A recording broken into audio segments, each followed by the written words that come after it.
Welcome to the HBR IdeaCast from Harvard Business Review. I'm Allison Beard.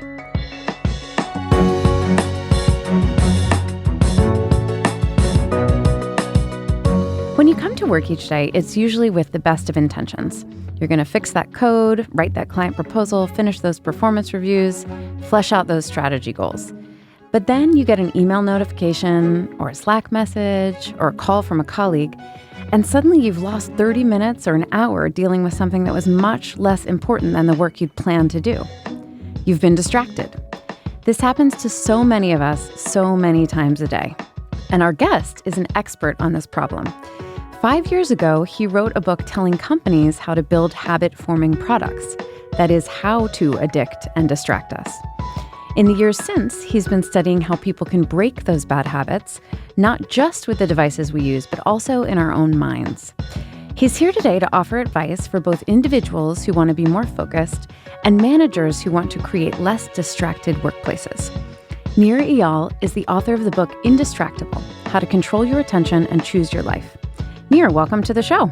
Thanks so much, Allison.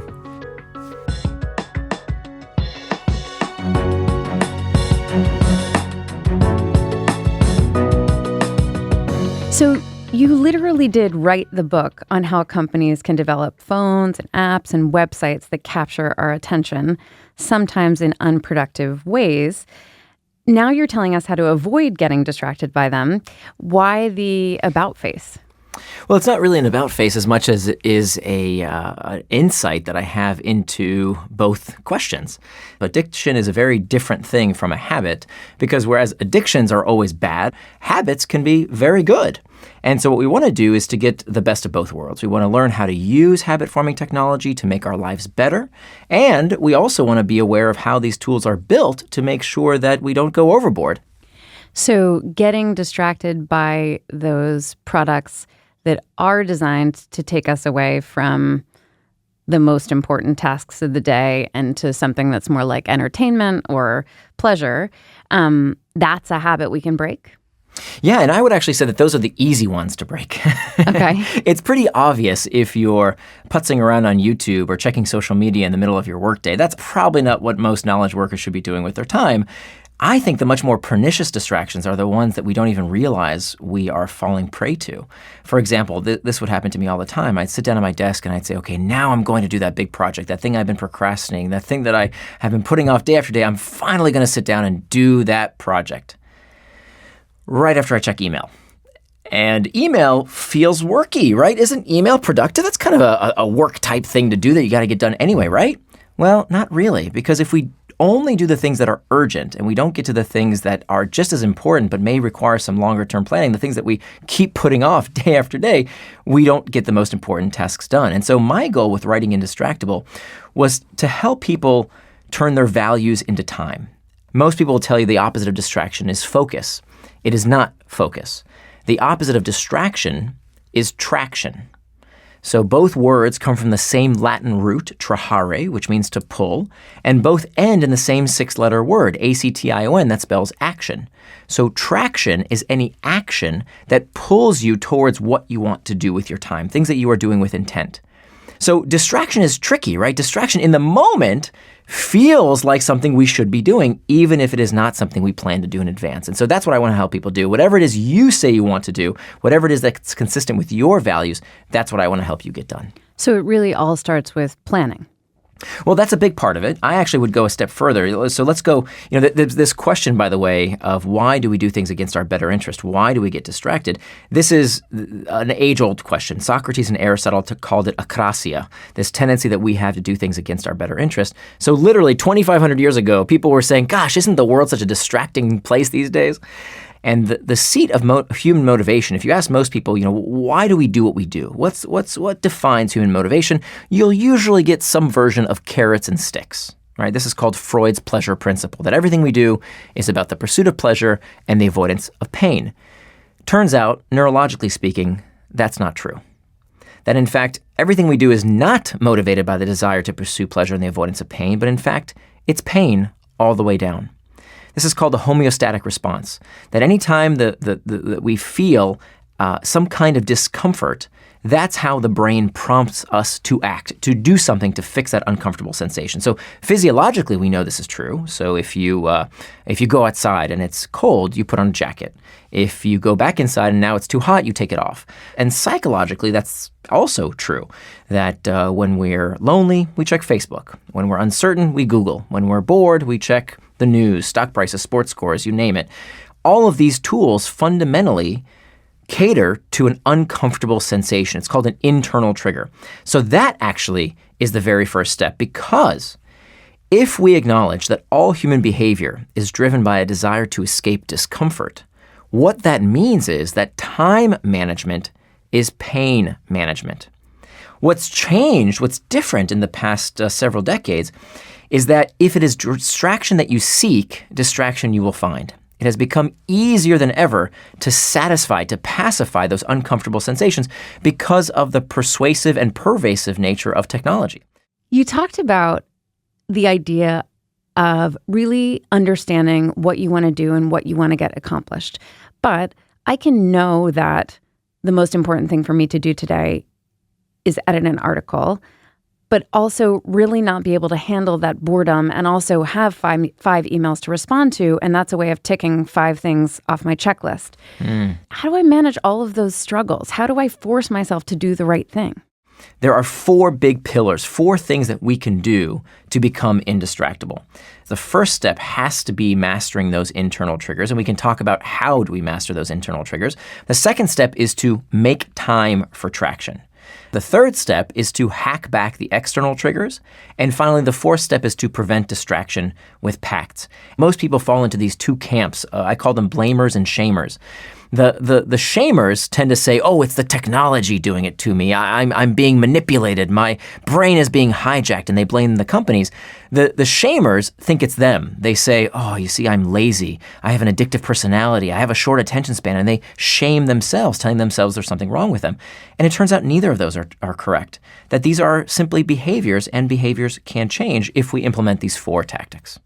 How do we start to control those triggers? Yeah. So we start by recognizing that these sensations are completely normal. In a workplace setting, half the book is about things that you as an individual can do.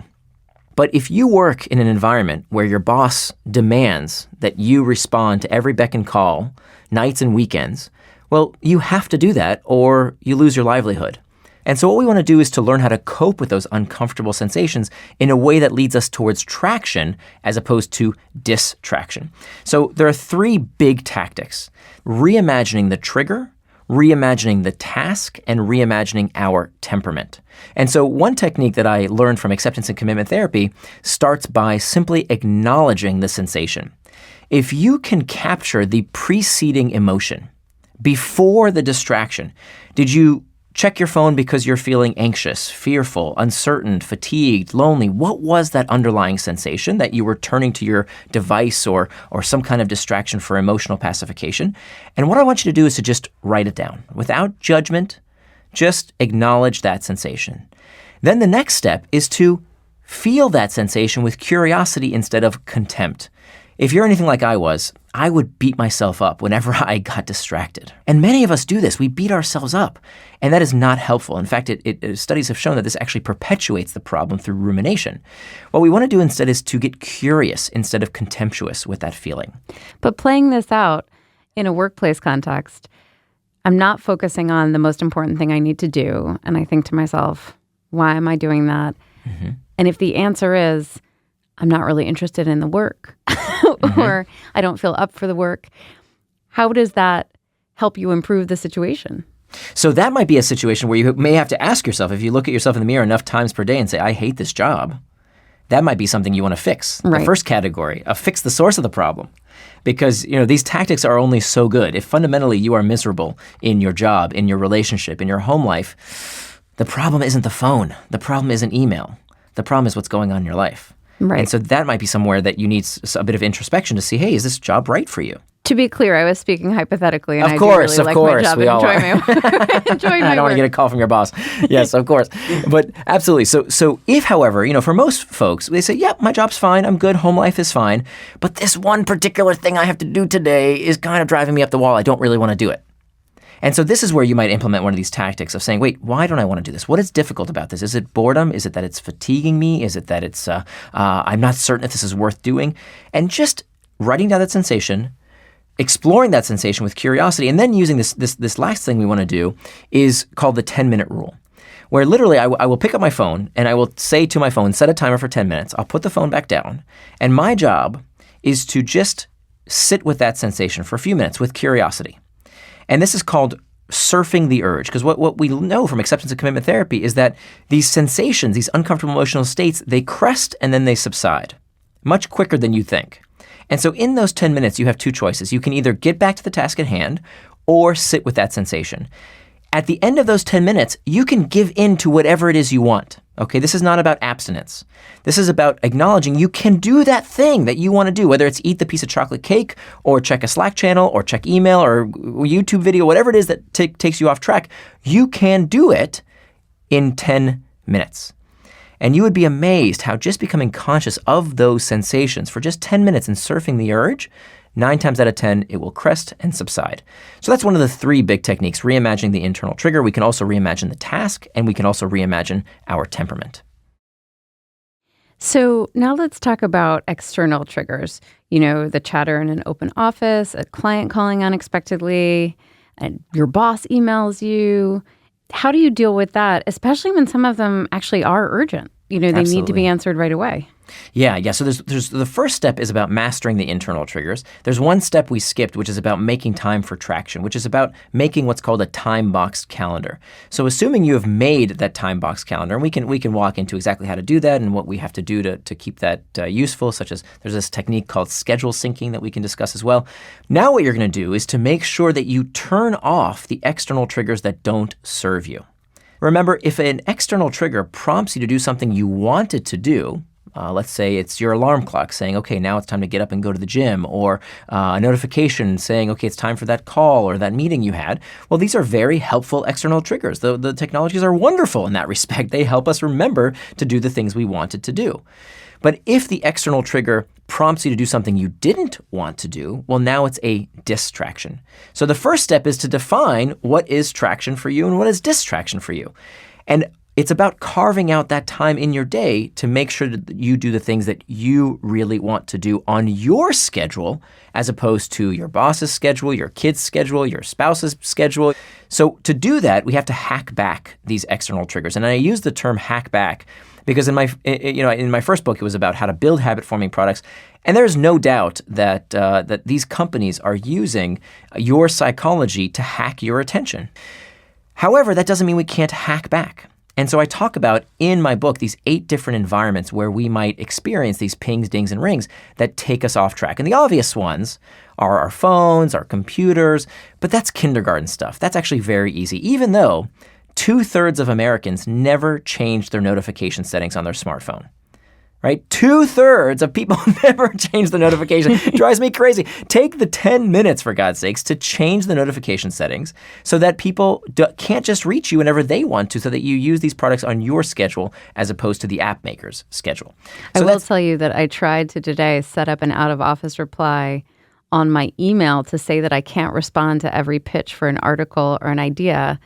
But then I felt it was going to be rude for the people who I was actually wanting to email with. And so I abandoned the pursuit. Okay. So there's a few different, let's dive into email. So it's interesting that you mentioned, as soon as you said you implemented this technique, you immediately followed up with a feeling. Right? So email is the mother of habit-forming technology because it uses all of these quirky psychological biases that we have, like this idea that, we want to reciprocate. If someone puts out their hand to shake your hand, you feel compelled to shake it without even thinking, just out of habit. And so we have that same sensation when it comes to email with this asynchronous communication channel. When someone sends you an email, you feel like you need to reply to it. But do you? The fact is, someone as busy as you doesn't need to reply to every single person. The person who doesn't get the reply will be perfectly all right. So you've referenced time boxing a lot, and that is something that I've heard before from other people advising on time management. Schedule syncing was a new idea to me. So explain that for our listeners and how one might do it both at work and at home. The process starts by realizing that to-do lists are not good enough.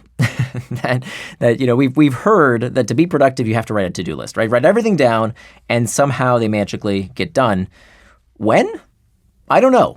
Right. It doesn't, for what I used to do day after day after day was, half my to-do list would not get done. It would get moved over and recycled to the next day and the next day and the next day. And you've heard that quote that insanity is defined as doing the same thing day after day and expecting different results. This was insane. I mean, I did this for years. And what I didn't realize is that your to-do list is the output, right? That's what you want to do. But having output without input makes no sense. What is the input? For a knowledge worker, our input is time. So that means that we need to budget for when we want to do everything on our to-do list. That putting on our to-do list is just step one. The next step has to be, when are you going to do that task? Now, once you've done that, this becomes a very, very powerful tool, because then we can do what's called schedule syncing. Once you have a time box calendar, they can take that calendar to their boss and say, hey, look, here's what I have. Here's what I'm doing with my week. How does this look? Okay, so it looks all right. My priorities are correct. By the way, you also asked me to do these 6 other things. Now, my schedule's full. Which one should I swap out? What is more of a priority? This is a life-changing practice, because most managers and employees have kind of accepted this crazy relationship that we have where we just lob work over to each other and say, do this, do this, do this, with no appreciation for, is there time to do these things? And it frees up your time for the other areas of your life, right? It's not fair that if we don't finish work at work, that the default is, well, it has to come home with us for nights and weekends. That's not fair. We enter into a trust pact with our employer that we say we will give you X amount of hours, and the employee expects X amount of hours for a certain amount of pay. But if our work keeps expanding outside of work, and we're not getting compensated for that. And so, of course, there are some professions where you just have to expect that. If you're going to work at a startup, if you're going to work on Wall Street, you know what you're signing up for. You're signing up for 60, 80-hour weeks. That's totally fine. If that's part of your value system, go for it. It's these other jobs where people say, yeah, this is a 40-hour-a-week workplace, when it's not, because so much work is happening outside of work. That is a lie. And that we can clarify by having this schedule syncing on a weekly basis. Well, one thing that struck me as I was reading the book and starting to think about this topic is that we struggle so much with being distracted at work, but then when we leave the office, we're also distracted by work. So it's almost like we're just not doing the right things at the right time. When you have all of those competing demands, probably which add up to more than 24 hours a day, how do you prioritize? So it starts with our values. Values are the attributes of the person we want to become. I'm patient zero, by the way, with all this stuff. I didn't write this book because I have good self-control. Quite the opposite. I wrote this book because I need to have good self-control, and I've always struggled with distraction until I did this research over the past 5 years. So if you asked folks, myself included, what do you value? What's important to you in your life? Well, I would tell you my family, my friends, my health. Those things are important to me. But if you looked at my calendar, you would say, well, where is the time for that? And so that's why this process must start with our values, starting from us. If we don't take care of ourselves, we can't take care of others. We can't do our best work. The first step is to look at your calendar, look at that blank slate, and to ask yourself, how much time do I need to take care of myself, to have sufficient sleep, to cook healthy meals if that's important to you? We also want to make time for the practicalities of life, right? Commuting and all the things that take up our day.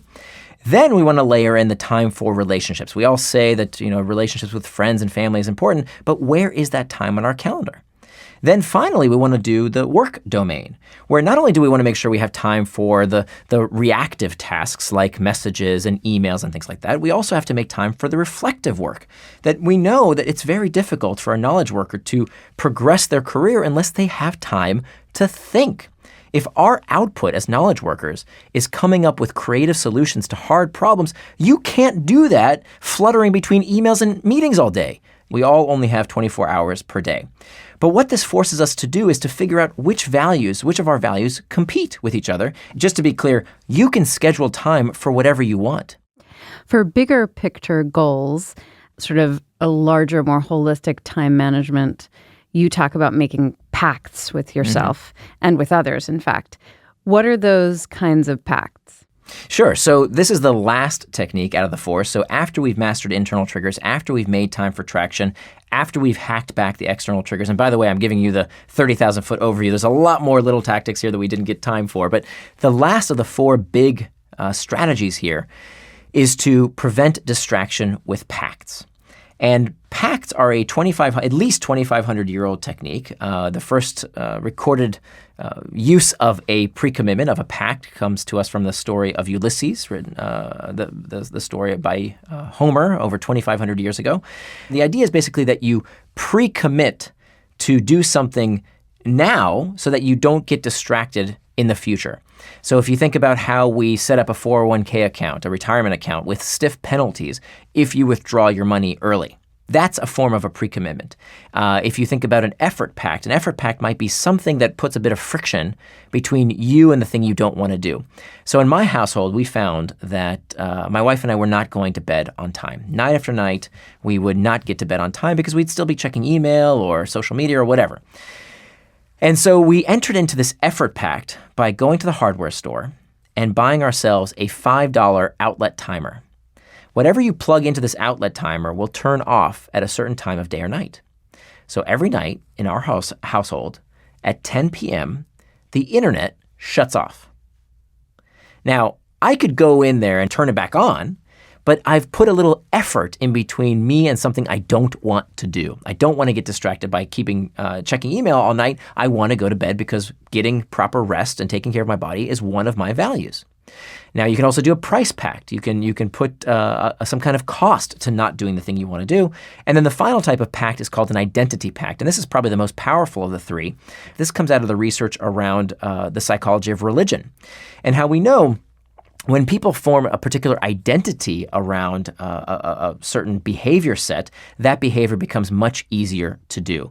A devout Muslim doesn't say to themselves, I wonder if I should have that beer today. No, devout Muslims don't drink alcohol. It's no longer an issue. It doesn't require any contemplation or self-control. It's just something they don't do. And so that's why it's so important to come up with this new moniker for ourselves so that when we do these slightly strange behaviors, like not respond to every email we receive, Allison, we can say to folks, you know what, I'm sorry, I'm indistractable. So you can even put that in your auto reply. Right. Well, that brings us back to the workplace, though, because company culture sometimes doesn't allow for that kind of behavior. You know, I know some workplaces where it would seem very rude not to answer an email or a direct message on something like Slack. Or to not be available to your bosses and clients just sort of at a moment's notice. So what can you do if, your manager or your organization doesn't buy into this? I'm so glad you brought this up because I'm thinking a lot of people as they were listening to this were saying, okay, that's easy for you to do, but you haven't come to my place of work. Exactly. This is a revelation because think about what we're saying here. Is it the technology or is it the workplace culture that's doing it to us? Distraction at work is a symptom of cultural dysfunction. And it's funny that you should mention Slack. So Slack was this company. For those of you who don't use it, it's the world's largest group chat app. And this product kept coming up. When people complained to me about distraction, they would say, I'm constantly tethered to Slack. And if it's not Slack, it's email, it's something else. But Slack was one of these things that people kept mentioning. So I went and paid Slack a visit. And I learned something amazing. You would think that if technology was the source of the problem, right? If Slack is what made people distracted all day long, people at Slack should be the most distracted people on earth, right? They use Slack more than everyone. And yet, that wasn't the case. If you go to Slack headquarters at 6 p.m., it's empty. Nights and weekends, nobody uses Slack. And what I discovered is that this problem of distraction doesn't occur in companies that have a healthy workplace culture. Because here's the thing. Distraction is a problem. Nobody likes it. And yet, if we can't talk about the problem, there's something going on in that workplace environment that makes people not want to talk about their problems. What we find is that these companies that don't struggle with distraction, where employees are happy with how connected they are to their technologies and don't feel like they're constantly pressured into this horrible cycle of responsiveness, these companies exhibit three traits. The company gives employees a sense of psychological safety. Psychological safety means you can air concerns without fear of retribution. You're not going to get fired if you raise your hand and say, hey, do we like constantly being tethered to our devices, at 7 p.m., 8 p.m. at night? Is this working for folks? If you can do that at a company, if you can raise your hand and voice a concern, that's part of what psychological safety is all about. The second trait is that they not only give employees psychological safety, they also make sure that they have a forum to discuss their issues and questions and concerns. So at Slack, it's fascinating. They actually use Slack in a very interesting way. They have these channels. One of them is called beef tweets, where people can air beef with the company. And employees will go to this forum. They'll say something they're not happy with about the company or the product or whatever they have a concern about. And employee management will use, get this, emoji to acknowledge that those responses have been viewed. So they'll leave an eye emoji. That means that we've seen that, we acknowledge it, or a check mark to show folks that something is being done about the problem. Because giving employees a sense of agency and control is incredibly important. And number 3, and most importantly, it's the companies where management exemplifies what it means to be indistractable that don't have this problem. So it's one thing if you talk the talk. But unless you as a manager walk the walk as well and say, no, I want you to shut off because I shut off. I need time for reflection as well. That is the kind of company that exemplifies this kind of culture where people don't continually get distracted. So the big takeaway here is that distraction is a symptom of cultural dysfunction, but culture can change. Terrific. Nir, thanks so much for joining us today. My pleasure. This was great, Allison. Thank you. That's Nir Eyal. He's the author of the book Indistractable: How to Control Your Attention and Choose Your Life.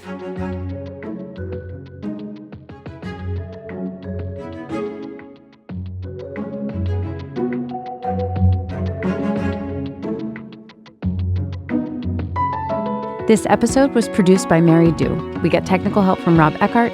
Adam Buchholz is our audio product manager.